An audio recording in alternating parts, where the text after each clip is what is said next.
Class 11th example 5.2. A bullet of mass 0.04 kg moving with the speed of 90 meter per second enters a heavy wooden block and is stopped after a distance of 60 centimeter. What is the average resistance or resistive force exerted by the block on the bullet? तो इस question में पहले हम देख लेते हैं हमें क्या क्या गिवन है। हमें मास ऑफ बुलेट गिवन है equal to 0.04 kg and speed हमें गिवन है। सो इसे हम रिप्रेजेंट कर देते हैं v से। ये आ गई मेरे पास 90 मीटर पर सेकेंड। अब उसने क्या कहा गया है कि एक बुलेट फायर किया गया। सो लेट यहाँ कोई पॉइंट है, यहाँ से हम मान लेते हैं गन से बुलेट फायर किया गया जो कि इस ब्लॉक ऑफ वुडन को स्ट्राइक करेगा एंड आफ्टर 60 सेंटीमीटर, है ना, यहाँ तक कहीं मान लेते हैं कि यहाँ से लेके ये डिस्टेंस मेरे पास आ जाएगा 60 सेंटीमीटर। तो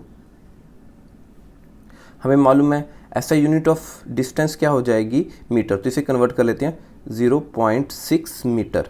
सो हम x से रिप्रेजेंट कर देते हैं इस डिस्टेंस कवर्ड को, तो मेरा x कितना आ गया 0.6 मीटर। यहाँ पे बुलेट जाके रुक जाएगी इन अ हैवी वुडन ब्लॉक। तो इनिशियल स्पीड ऑफ बुलेट क्या होगी, फायर यहीं से की गई है। सो इनिशियल स्पीड को हम v0 कह देते हैं ऑफ बुलेट, वो मेरे पास आ जाएगी 0, क्योंकि फायर करने से पहले जो मेरी बुलेट होगी वो रेस्ट में होगी। जैसे ही फायर किया वो जहाँ से बढ़ेगी और यहाँ पे जाके जहाँ से वो स्ट्राइक करेगी तो वहाँ की उसने स्पीड हमें दे दी कि जो थी 90 मीटर पर second, speed of bullet before striking the wooden block. तो अब इन कंडीशंस को यूज़ करके हमें फाइंड क्या करना है, resistance offered by a wooden block to a bullet. तो इसे स्टार्ट करने से पहले यहाँ पे हम एक अजम्पशन लेते हैं कि जो एक्सेलरेशन है, जैसे हम डी एक्सेलरेशन भी कह देते हैं, और रिटार्डेशन, ठीक है, रिटार्डेशन मीन्स हम ए से डिनोट कर देते हैं। रिटार्डेशन मतलब डिक्रीज इन एक्सेलरेशन है when bullet enters the block, जब एंटर द ब्लॉक होगा तो उसे हम रिटार्डेशन कह देते हैं, उसे हम ए से रिप्रेजेंट कर देते हैं। यहाँ पे हम ये अज्यूम कर रहे हैं कि अज्यूम्ड, ठीक है, कि ये कांस्टेंट होगी।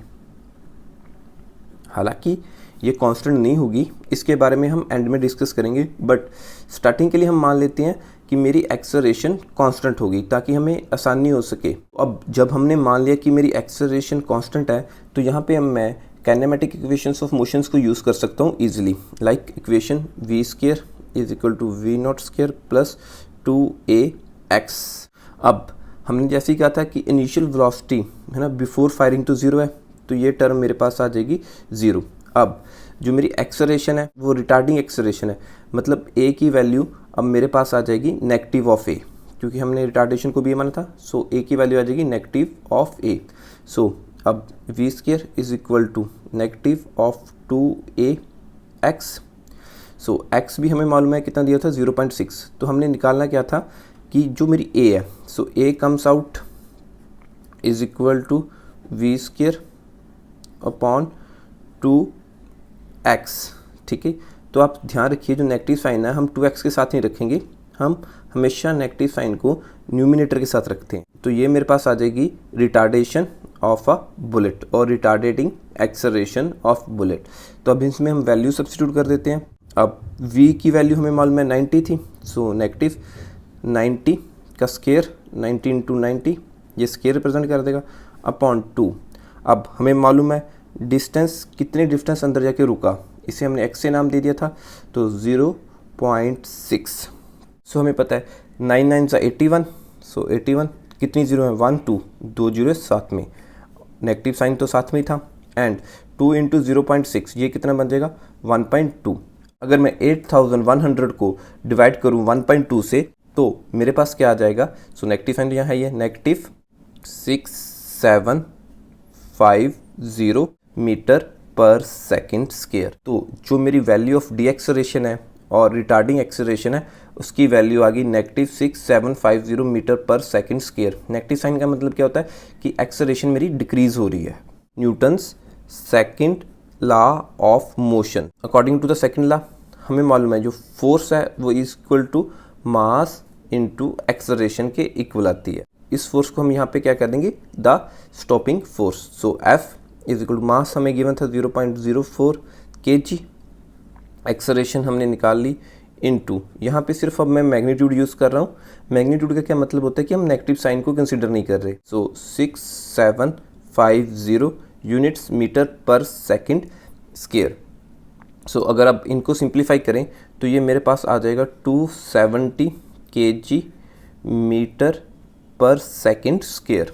तो जो ये यूनिट्स है मेरी kg मीटर पर सेकंड स्क्वायर, तो इसको हम न्यूटन से भी रिप्रेजेंट कर देते हैं, क्योंकि फोर्स की यूनिट हम SI में सीधा ही न्यूटन लिख देते हैं। सो माय आंसर, अगर इसे आंसर की फॉर्म में लिखें 270 न्यूटन।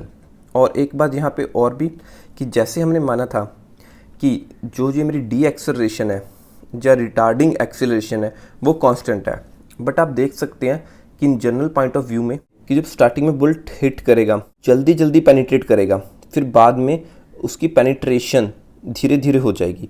तो जो मेरी रजिस्टिव फोर्स थी, ठीक है, हम इसको नाम दे देंगे कि ये मेरी एवरेज रजिस्टिव फोर्स है, कि यहाँ पे एकदम ज़्यादा फोर्स होगी, ठीक है, जब इसे स्ट्राइक करेगा, फिर बाद में धीरे धीरे हमारी फोर्स कम होती जाएगी बुलेट की अनटिल स्टॉपिंग। जब वो स्टॉप होगी तो मेरी फोर्स एकदम ज़ीरो हो जाएगी, तभी वो स्टॉप होगा। तो इसे हम नाम देंगे एवरेज रजिस्टिव फोर्स का।